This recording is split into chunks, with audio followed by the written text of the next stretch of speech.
ਖਬਰਾਂ ਦੇ ਬੁਲੇਟਿਨ ਦੇ ਸਪਾਂਸਰ ਨੇ ਰੀਅਲਟਰ ਗੁਰਜਿੰਦਰ ਸਿੰਘ ਰੰਧਾਵਾ। ਹਰ ਤਰ੍ਹਾਂ ਦੀ ਪ੍ਰਾਪਰਟੀ ਖਰੀਦਣ ਤੇ ਵੇਚਣ ਲਈ ਤੁਸੀਂ ਕਾਲ ਕਰ ਸਕਦੇ ਹੋ।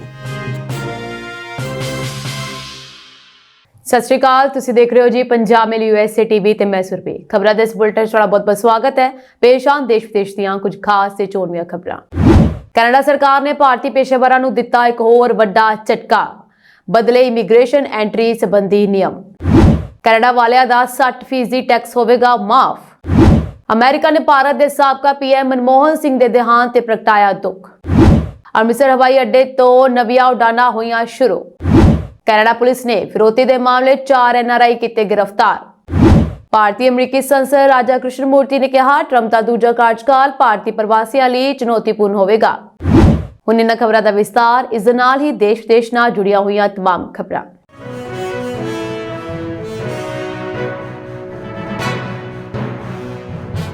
ਕੈਨੇਡਾ ਜਾ ਕੇ ਨੌਕਰੀ ਕਰਨ ਦੇ ਚਾਹਵਾਨ ਭਾਰਤੀ ਪੇਸ਼ੇਵਰਾਂ ਨੂੰ ਕੈਨੇਡਾ ਦੀ ਟਰੂਡੋ ਸਰਕਾਰ ਨੇ ਇੱਕ ਹੋਰ ਵੱਡਾ ਝਟਕਾ ਦਿੱਤਾ ਹੈ।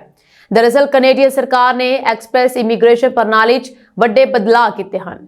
ਇਸ 'ਚ ਉਮੀਦਵਾਰਾਂ ਦੀ ਯੋਗਤਾ ਨਿਰਧਾਰਤ ਕਰਨ ਵਾਲੇ ਵਿਆਪਕ ਦਰਜਾਬੰਦੀ ਪ੍ਰਣਾਲੀ ਦੇ ਨਿਯਮਾਂ 'ਚ ਬਦਲਾਅ ਕੀਤਾ ਗਿਆ। ਨਵੇਂ ਨਿਯਮਾਂ ਦੇ ਤਹਿਤ ਨੌਕਰੀ ਦੀ ਪੇਸ਼ਕਸ਼ ਪ੍ਰਾਪਤ ਕਰਨ ਲਈ ਉਮੀਦਵਾਰਾਂ ਨੂੰ ਕੋਈ ਵਾਧੂ ਅੰਕ ਨਹੀਂ ਦਿੱਤੇ ਜਾਣਗੇ। ਨਵੇਂ ਨਿਯਮ ਸਾਲ 2025 ਤੋਂ ਲਾਗੂ ਹੋਣਗੇ। ਵਿਆਪਕ ਦਰਜਾਬੰਦੀ ਪ੍ਰਣਾਲੀ 'ਚ ਤਬਦੀਲੀਆਂ ਉਹਨਾਂ ਲੋਕਾਂ ਨੂੰ ਪ੍ਰਭਾਵਿਤ ਕਰਨਗੀਆਂ ਜੋ ਐਕਸਪ੍ਰੈਸ ਐਂਟਰੀ ਪ੍ਰਣਾਲੀ ਦੇ ਤਹਿਤ ਕੈਨੇਡਾ ਦੇ ਵਿੱਚ ਪੱਕੇ ਤੌਰ ਤੇ ਪ੍ਰਵਾਸ ਕਰਨ ਦਾ ਇਰਾਦਾ ਰੱਖਦੇ ਹਨ।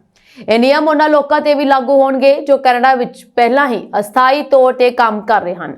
ਕੈਨੇਡਾ ਸਰਕਾਰ ਨੇ ਕਿਹਾ ਹੈ ਕਿ ਜਦੋਂ ਨਵੇਂ ਨਿਯਮ ਲਾਗੂ ਹੋਣਗੇ ਉਹ ਉਹਨਾਂ ਉਮੀਦਵਾਰਾਂ ਤੇ ਲਾਗੂ ਹੋਣਗੇ ਜਿਨ੍ਹਾਂ ਨੂੰ ਨੌਕਰੀ ਦੀ ਪੇਸ਼ਕਸ਼ ਮਿਲੀ ਹੈ ਅਤੇ ਨਾਲ ਹੀ ਉਹ ਉਮੀਦਵਾਰ ਜੋ ਨਵੇਂ ਹਨ।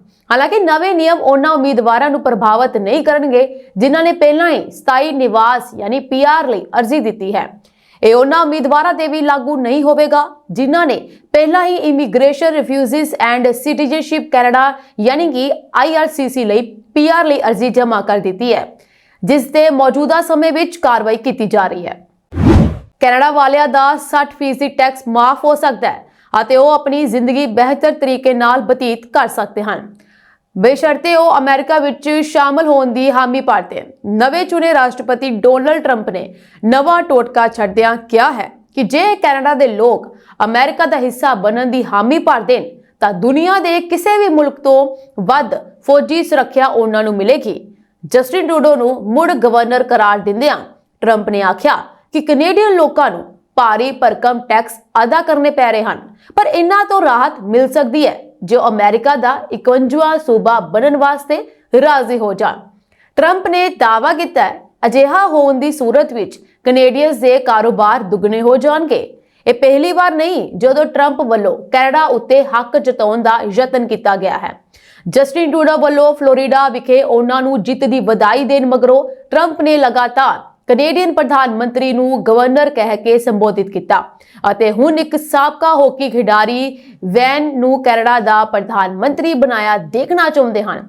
ਓਨਟਾਰੀਓ ਦੇ ਬ੍ਰੈਂਟਫੋਰਡ ਵਿਖੇ ਜੰਮੇ ਵੈਟ ਗ੍ਰੈਟਜ਼ਕੀ ਨੇ 20 ਸਾਲ ਦੇ NHL ਕੈਰੀਅਰ ਦੌਰਾਨ ਕਈ ਰਿਕਾਰਡ ਕਾਇਮ ਕੀਤੇ ਅਤੇ ਲੋਕਾਂ ਦੇ ਦਿਲ ਵਿੱਚ ਜਿੱਤ ਹਾਸਲ ਕੀਤੀ। ਟਰੰਪ ਨੇ ਪਨਾਮਾ ਨਹਿਰ ਤੇ ਤੈਨਾਤ ਚੀਨੀ ਫੌਜੀਆਂ ਦਾ ਜ਼ਿਕਰ ਵੀ ਕੀਤਾ ਅਤੇ ਕਿਹਾ ਕਿ ਜਿਹੜੀ ਨਹਿਰ ਦੀ ਉਸਾਰੀ ਕਰਦਿਆਂ ਸਾਡੇ 38,000 ਲੋਕਾਂ ਦੀ ਜਾਨ ਗਈ, ਉਸ ਨੂੰ ਹੁਣ ਗੈਰ ਕਾਨੂੰਨੀ ਤਰੀਕੇ ਨਾਲ ਚਲਾਇਆ ਜਾ ਰਿਹਾ ਹੈ। ਇੱਥੇ ਦੱਸਣਾ ਬਣਦਾ ਹੈ ਕਿ ਟਰੰਪ ਦੇ ਸਹੁੰ ਚੁੱਕਣ ਵਿੱਚ ਹਾਲੇ 25 ਦਿਨ ਬਾਕੀ ਹਨ, ਪਰ ਉਹ ਹੁਣ ਤੋਂ ਹੀ ਅਮਰੀਕਾ ਦੇ ਰਾਸ਼ਟਰਪਤੀ ਵਜੋਂ ਵਿਚਰਦੇ ਨਜ਼ਰ ਆ ਰਹੇ ਹਨ। ਸਿਆਸੀ ਮਾਹਰਾਂ ਨੇ ਖਦਸ਼ਾ ਜ਼ਾਹਰ ਕੀਤਾ ਹੈ ਕਿ ਸੱਤਾ ਵਿੱਚ ਆਉਣ ਤੇ ਟਰੰਪ ਦੀਆਂ ਇੱਛਾਵਾਂ ਹੋਰ ਤੀਬਰ ਹੋ ਸਕਦੀਆਂ ਹਨ ਅਤੇ ਗੁਆਂਢੀ ਮੁਲਕਾਂ ਨੂੰ ਆਪਣੀ ਜਾਗੀਰ ਸਮਝਣ ਦੀ ਵੱਡੀ ਕੀਮਤ ਅਦਾ ਕਰਨੀ ਪੈ ਸਕਦੀ ਹੈ। ਇੱਕ ਪਾਸੇ ਚੀਨ ਆਪਣੀ ਫੌਜ ਵਿੱਚ ਭਾਰੀ ਵਾਧਾ ਕਰ ਰਿਹਾ ਹੈ ਅਤੇ ਦੂਜੇ ਪਾਸੇ ਰੂਸ ਠੰਡੀ ਜੰਗ ਵੇਲੇ ਦੇ ਟਿਕਾਣੇ ਅਤੇ ਮੁੜ ਸਰਗਰਮੀਆਂ ਵਧਾ ਰਿਹਾ ਹੈ। ਅਮਰੀਕਾ ਨੇ ਭਾਰਤ ਦੇ ਸਾਬਕਾ ਪ੍ਰਧਾਨ ਮੰਤਰੀ ਮਨਮੋਹਨ ਸਿੰਘ ਦੇ ਦੇਹਾਂਤ ਤੇ ਸੋਗ ਪ੍ਰਗਟ ਕੀਤਾ ਹੈ ਅਤੇ ਵਿਦੇਸ਼ ਮੰਤਰੀ ਐਂਟਨੀ ਬਲਿੰਕਨ ਨੇ ਉਹਨਾਂ ਨੂੰ ਦੋਵਾਂ ਦੇਸ਼ਾਂ ਵਿਚਾਲੇ ਦੁਵੱਲੀ ਰਣਨੀਤਿਕ ਸਾਂਝੇਦਾਰੀ ਦੇ ਸਭ ਤੋਂ ਵੱਡੇ ਸਮਰਥਕਾਂ ਵਿੱਚੋਂ ਇੱਕ ਦੱਸਿਆ ਹੈ। ਭਾਰਤ ਵਿੱਚ ਆਰਥਿਕ ਸੁਧਾਰਾਂ ਦੇ ਮੋਢੀ ਸਾਬਕਾ ਪ੍ਰਧਾਨ ਮੰਤਰੀ ਮਨਮੋਹਨ ਸਿੰਘ ਦਾ ਵੀਰਵਾਰ ਰਾਤ ਨੂੰ all India institute of medical science ਵਿੱਚ ਦੇਹਾਂਤ ਹੋ ਗਿਆ ਅਤੇ ਉਹ 92 ਸਾਲ ਦੇ ਸਨ। ਅਮਰੀਕੀ ਵਿਦੇਸ਼ ਮੰਤਰੀ ਐਂਟਨੀ ਬਲਿੰਕਨ ਨੇ ਕਿਹਾ ਕਿ ਡਾਕਟਰ ਸਿੰਘ ਅਮਰੀਕਾ ਭਾਰਤ ਰਣਨੀਤਿਕ ਭਾਈਵਾਲੀ ਦੇ ਸਭ ਤੋਂ ਵੱਡੇ ਸਮਰਥਕਾਂ ਵਿੱਚੋਂ ਇੱਕ ਸਨ ਅਤੇ ਉਹਨਾਂ ਦੇ ਕੰਮ ਨੇ ਪਿਛਲੇ 2 ਦਹਾਕਿਆਂ ਵਿੱਚ ਦੋਵਾਂ ਦੇਸ਼ਾਂ ਵੱਲੋਂ ਮਿਲ ਕੇ ਹਾਸਲ ਕੀਤੀਆਂ ਗਈਆਂ ਜ਼ਿਆਦਾਤਰ ਉਪਲਬਧੀਆਂ ਦੀ ਨੀਂਹ ਰੱਖੀ ਹੈ।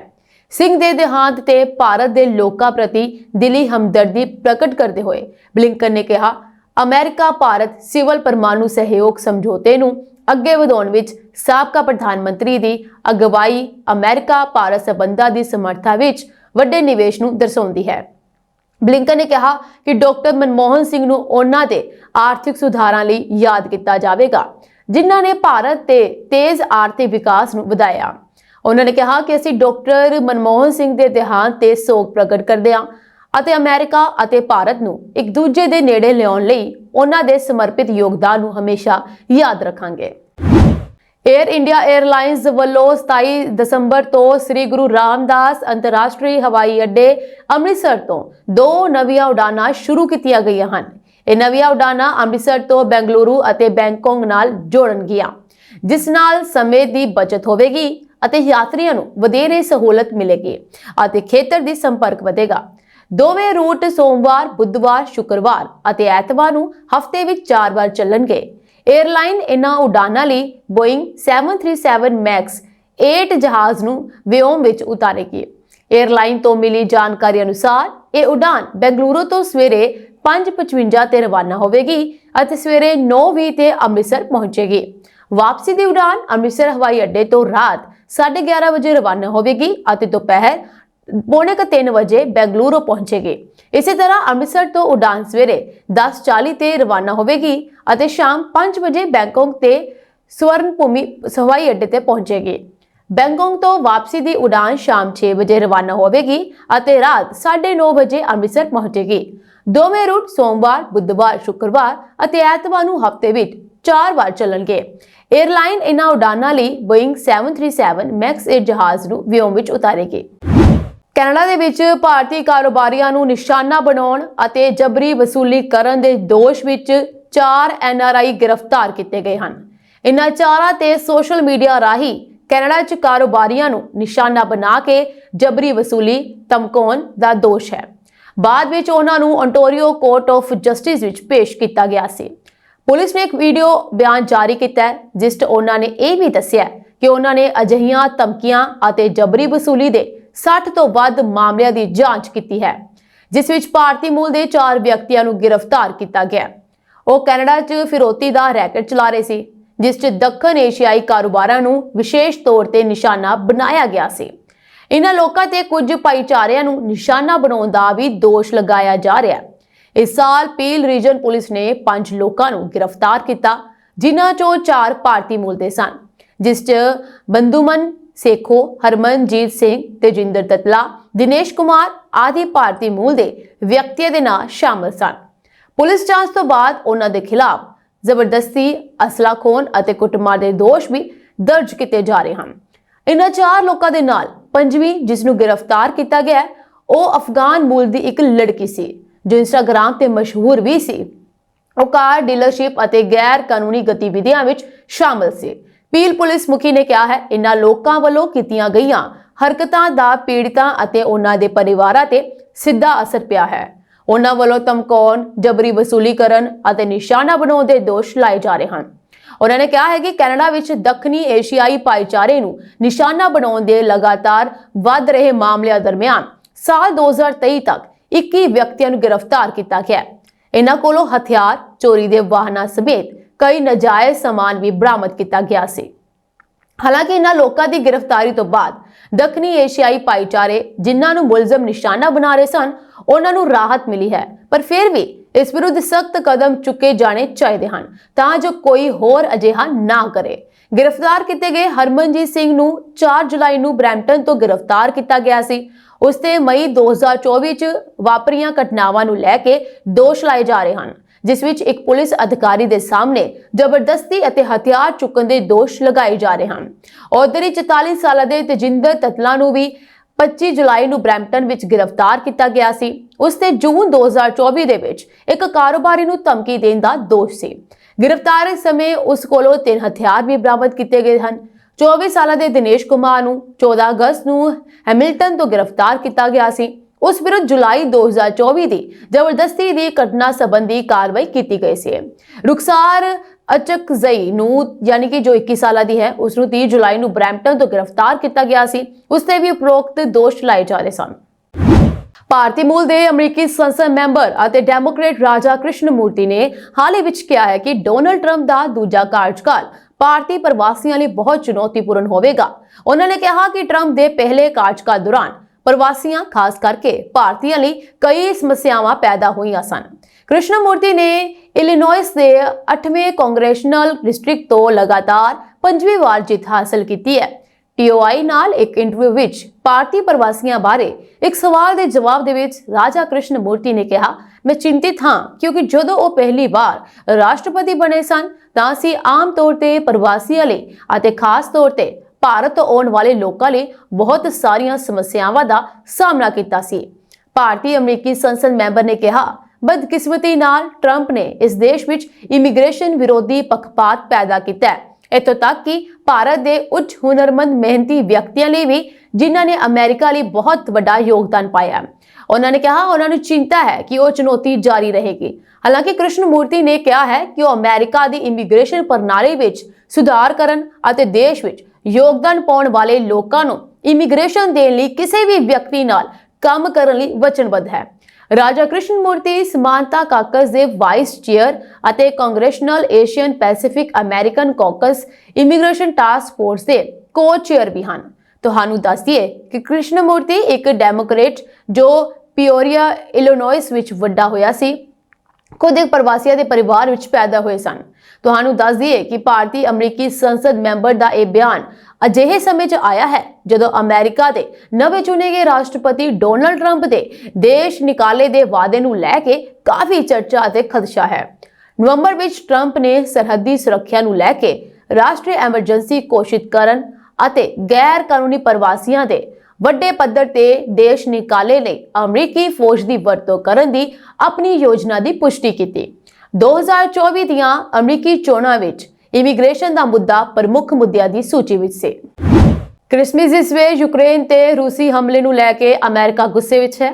ਅਮਰੀਕੀ ਰਾਸ਼ਟਰਪਤੀ ਜੋ ਬਾਈਡਨ ਨੇ ਹਮਲੇ ਦੀ ਨਿੰਦਾ ਕਰਦੇ ਹੋਏ ਕਿਹਾ ਹੈ ਕਿ ਅਮਰੀਕਾ ਯੂਕਰੇਨ ਦੇ ਨਾਲ ਮਜ਼ਬੂਤੀ ਨਾਲ ਖੜਾ ਹੈ। ਇਸ ਦੇ ਨਾਲ ਹੀ ਬਾਈਡਨ ਨੇ ਕੌਮਾਂਤਰੀ ਭਾਈਚਾਰੇ ਨੂੰ ਯੂਕਰੇਨ ਦੇ ਨਾਲ ਖੜੇ ਹੋਣ ਦੀ ਅਪੀਲ ਕੀਤੀ ਹੈ। ਆਪਣੇ ਬਿਆਨ 'ਚ ਬਾਈਡਨ ਨੇ ਯੂਕਰੇਨ ਨੂੰ ਹਥਿਆਰਾਂ ਦੀ ਸਪਲਾਈ ਤੇ ਜ਼ੋਰ ਦਿੱਤਾ। ਕ੍ਰਿਸਮਸ ਦੀ ਸਵੇਰ ਨੂੰ ਰੂਸ ਨੇ 70 ਤੋਂ ਵੱਧ ਮਿਜ਼ਾਈਲਾਂ ਅਤੇ 100 ਤੋਂ ਵੱਧ ਡਰੋਨਾਂ ਦੇ ਨਾਲ ਯੂਕਰੇਨ ਤੇ ਹਮਲਾ ਕੀਤਾ। ਇਸ ਹਮਲੇ ਵਿੱਚ ਯੂਕਰੇਨ ਵਿੱਚ ਇੱਕ ਥਰਮਲ ਪਾਵਰ ਪਲਾਂਟ ਨੂੰ ਨੁਕਸਾਨ ਪਹੁੰਚਿਆ। ਇਸ ਹਮਲੇ ਕਾਰਨ ਯੂਕਰੇਨ ਦੇ ਕਈ ਸ਼ਹਿਰਾਂ ਵਿੱਚ ਬਲੈਕਆਊਟ ਹੋ ਗਿਆ। ਹਮਲੇ 'ਚ 6 ਲੋਕ ਜ਼ਖਮੀ ਵੀ ਹੋਏ ਹਨ। ਯੂਕਰੇਨ ਦੀ ਹਵਾਈ ਸੈਨਾ ਨੇ ਪੁਸ਼ਟੀ ਕੀਤੀ ਹੈ ਕਿ ਖਾਰਕਿਵ ਤੇ ਦਾਗੀ ਗਈ ਮਿਜ਼ਾਈਲ ਬੈਲਿਸਟਿਕ ਸੀ। ਯੂਕਰੇਨ ਦੇ ਰਾਸ਼ਟਰਪਤੀ ਵਲਾਦੀਮੀਰ ਜ਼ੈਲੈਂਸਕੀ ਨੇ ਇਸ ਘਟਨਾ ਦੀ ਨਿੰਦਾ ਕਰਦੇ ਹੋਏ ਕਿਹਾ, ਇਸ ਤੋਂ ਬਾਅਦ 5 ਲੱਖ ਲੋਕ ਹੀਟਿੰਗ ਸੁਵਿਧਾਵਾਂ ਤੋਂ ਬਿਨਾਂ ਰਹਿਣ ਲਈ ਮਜਬੂਰ ਹਨ। ਅਮਰੀਕਾ ਦੇ ਰਾਸ਼ਟਰਪਤੀ ਜੋ ਬਾਈਡਨ ਵੱਲੋਂ ਯੂਕਰੇਨ ਨੂੰ ਵਧੇਰੇ ਫੌਜੀ ਮਦਦ ਮੁਹੱਈਆ ਕਰਵਾਉਣ ਦਾ ਐਲਾਨ ਕੀਤਾ ਗਿਆ, ਜਦਕਿ ਉਹਨਾਂ ਦਾ ਕਾਰਜਕਾਲ ਖਤਮ ਹੋਣ ਵਿੱਚ 1 ਮਹੀਨੇ ਤੋਂ ਵੀ ਘੱਟ ਸਮਾਂ ਰਹਿ ਗਿਆ ਹੈ। ਜੋ ਬਾਈਡਨ ਨੇ ਕਿਹਾ ਹੈ ਕਿ ਯੂਕਰੇਨ ਦੀ ਮਦਦ ਉਸ ਵੇਲੇ ਤੱਕ ਜਾਰੀ ਰਹੇਗੀ ਜਦੋਂ ਤੱਕ ਉਹ ਰੂਸ ਵਿਰੁੱਧ ਜਿੱਤ ਹਾਸਲ ਨਾ ਕਰ ਲਵੇ। ਦੂਜੇ ਪਾਸੇ ਨਵੇਂ ਚੁਣੇ ਰਾਸ਼ਟਰਪਤੀ ਡੋਨਲਡ ਟਰੰਪ ਜੰਗ ਕਰਵਾਉਣ ਦਾ ਫਾਰਮੂਲਾ ਮੌਜੂਦ ਹੋਣ ਦਾ ਦਾਅਵਾ ਕਰ ਚੁੱਕੇ ਹਨ। ਜੋ ਬਾਈਡਨ ਦੇ ਰੂਸ ਵੱਲੋਂ ਕੀਤੇ ਵੱਡੇ ਹਮਲੇ ਦੀ ਨਿਖੇਧੀ ਵੀ ਕੀਤੀ ਗਈ, ਜਿਸ ਦੌਰਾਨ 78 ਮਿਜ਼ਾਈਲਾਂ ਅਤੇ 106 ਡਰੋਨਸ ਦੀ ਵਰਤੋਂ ਕਰਦਿਆਂ ਯੂਕਰੇਨੀ ਟਿਕਾਣਿਆਂ ਨੂੰ ਨਿਸ਼ਾਨਾ ਬਣਾਇਆ ਗਿਆ।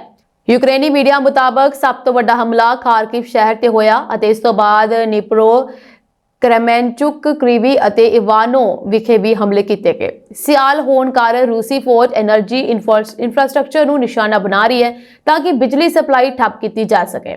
ਇਸ ਦੇ ਨਾਲ ਹੀ ਰਿਹਾਇਸ਼ੀ ਇਲਾਕਿਆਂ ਨੂੰ ਵੀ ਨਿਸ਼ਾਨਾ ਬਣਾਇਆ ਜਾ ਰਿਹਾ ਹੈ। ਯੂਕਰੇਨੀ ਮੀਡੀਆ ਮੁਤਾਬਕ ਰੂਸ ਵੱਲੋਂ ਬੈਲਿਸਟਿਕ ਮਿਜ਼ਾਈਲਾਂ ਦੀ ਵਰਤੋਂ ਵੀ ਕੀਤੀ ਜਾ ਰਹੀ ਹੈ। ਖਾਰਕਿਵ ਦੇ ਗਵਰਨਰ ਨੇ ਦੱਸਿਆ ਕਿ ਰੂਸ ਵੱਲੋਂ ਉਹਨਾਂ ਦੇ ਸ਼ਹਿਰ ਤੇ ਘੱਟੋ-ਘੱਟ 7 ਮਿਜ਼ਾਈਲਾਂ ਦਾਗੀਆਂ ਗਈਆਂ। ਰੂਸੀ ਹਮਲਿਆਂ ਦੇ ਮੱਦੇਨਜ਼ਰ ਕਈ ਸ਼ਹਿਰਾਂ ਵਿੱਚ ਬਿਜਲੀ ਸਪਲਾਈ ਬੰਦ ਕਰ ਦਿੱਤੀ ਗਈ ਹੈ।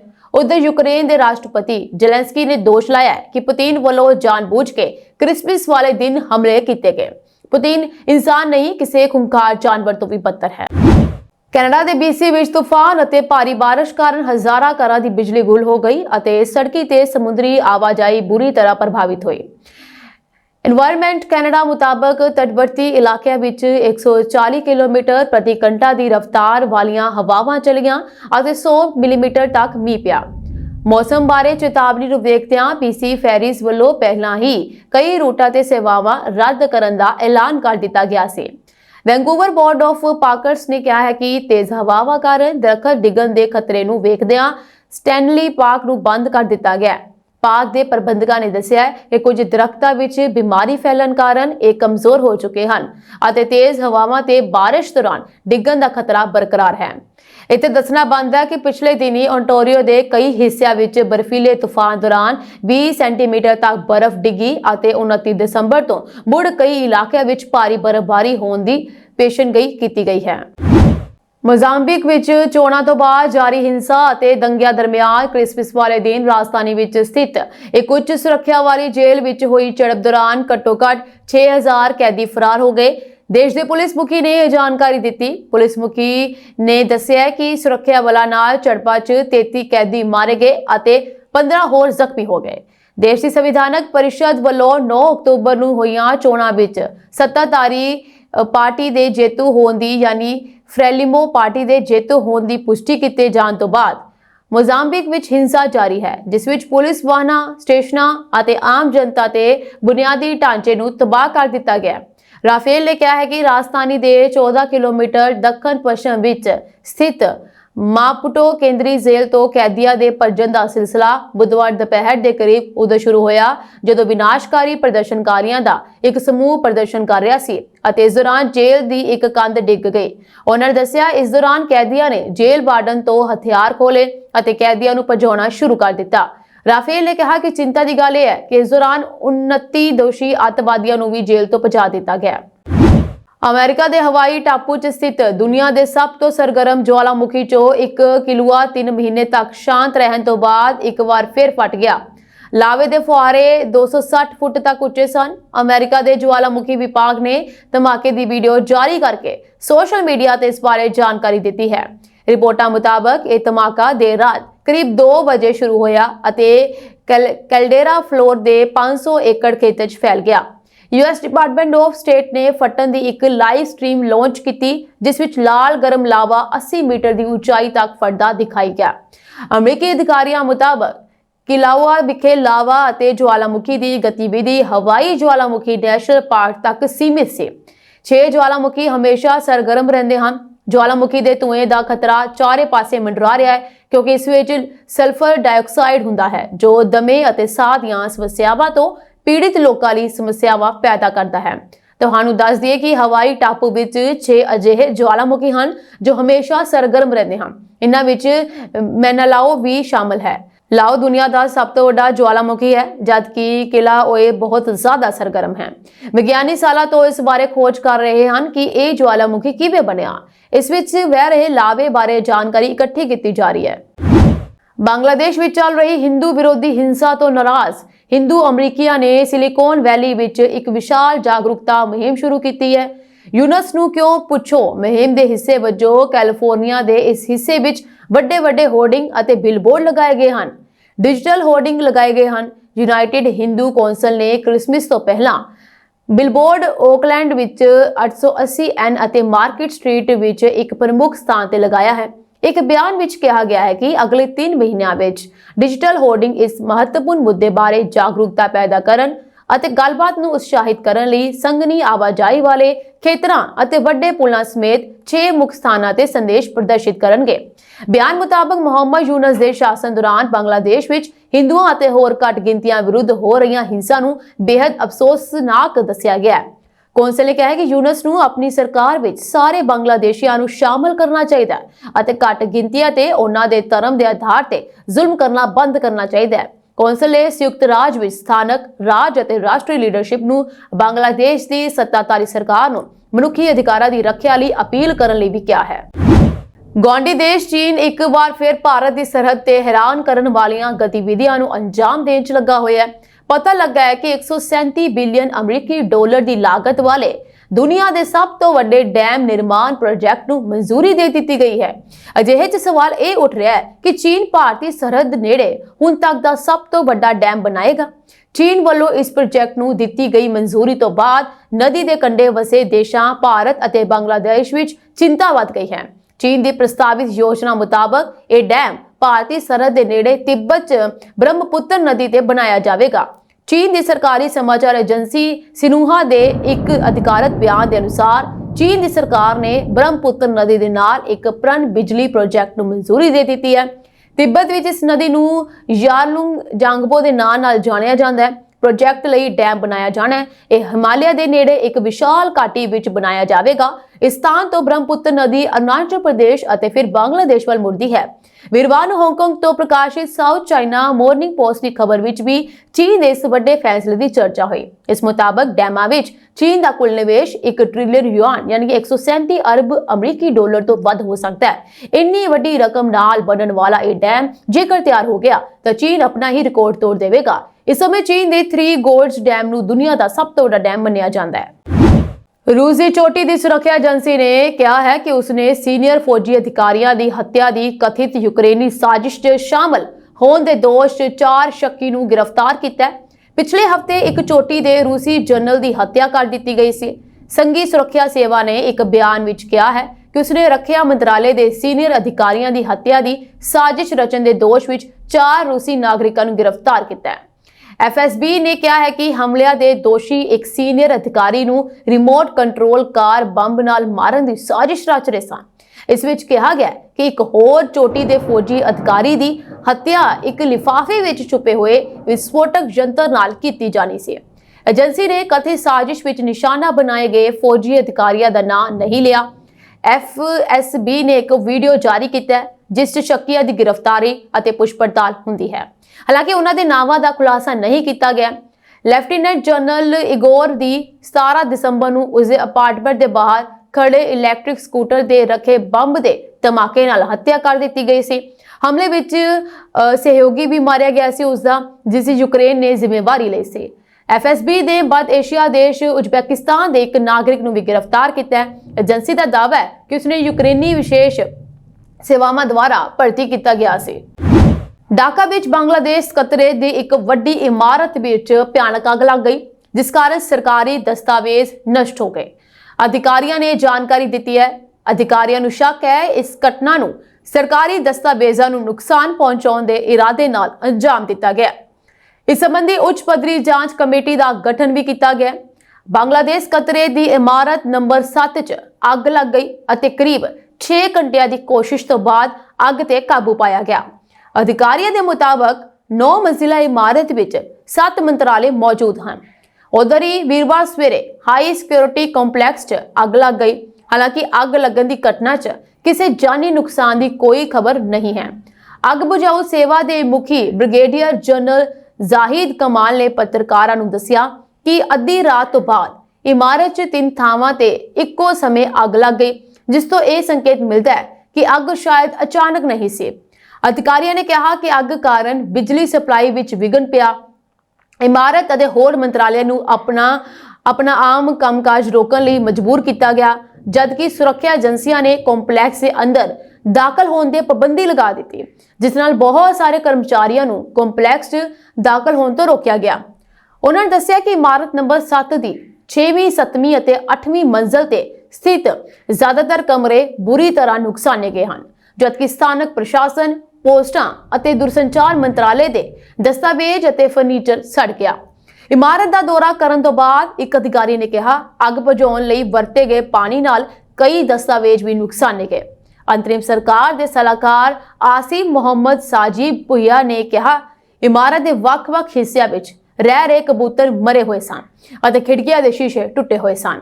ਬੇਦਖਲ ਆਵਾਮੀ ਲੀਗ ਦੇ ਸ਼ਾਸਨ ਦੌਰਾਨ ਭੁਈਆ ਨੇ ਕਿਹਾ ਕਿ ਜੇਕਰ ਕੋਈ ਵਿਅਕਤੀ ਸਾਨੂੰ ਅਸਫਲ ਕਰਨ ਵਿੱਚ ਸ਼ਾਮਲ ਪਾਇਆ ਜਾਂਦਾ ਹੈ ਤਾਂ ਉਸ ਨੂੰ ਬਚਣ ਦਾ ਮਾਮੂਲੀ ਮੌਕਾ ਵੀ ਨਹੀਂ ਦਿੱਤਾ ਜਾਵੇਗਾ। ਮੈਂਬਰ ਕਮੇਟੀ, ਜਿਸ ਵਿੱਚ ਫਾਇਰ ਸਰਵਿਸ ਅਤੇ ਪੁਲਿਸ ਅਧਿਕਾਰੀ ਸ਼ਾਮਲ ਹਨ, ਵਧੀਕ ਸਕੱਤਰ ਮੁਹੰਮਦ ਖਾਲਿਦ ਰਹੀਮ ਦੀ ਅਗਵਾਈ ਵਾਲੀ ਕਮੇਟੀ ਨੂੰ 7 ਦਿਨਾਂ ਦੇ ਅੰਦਰ ਆਪਣੀ ਰਿਪੋਰਟ ਦੇਣ ਲਈ ਕਿਹਾ ਗਿਆ ਹੈ। ਇਹ ਸਾਂਝੀ ਦੇਸ਼ ਵਿਦੇਸ਼ ਨਾਲ ਜੁੜੀਆਂ ਹੋਈਆਂ ਕੁਝ ਖਾਸ ਤੇ ਚੋਣਵੀਆਂ ਖਬਰਾਂ ਹੋਰ ਅਪਡੇਟਸ ਨਾਲ ਜੁੜੇ ਰਹਿਣ ਦੇ ਲਈ ਤੁਸੀਂ ਬਨੇ ਰਹੋ ਜੀ ਪੰਜਾਬ ਮਿਲ USA TV ਦੇ ਨਾਲ। ਤੁਹਾਡੇ ਸਭ ਦਾ ਬਹੁਤ ਬਹੁਤ ਧੰਨਵਾਦ।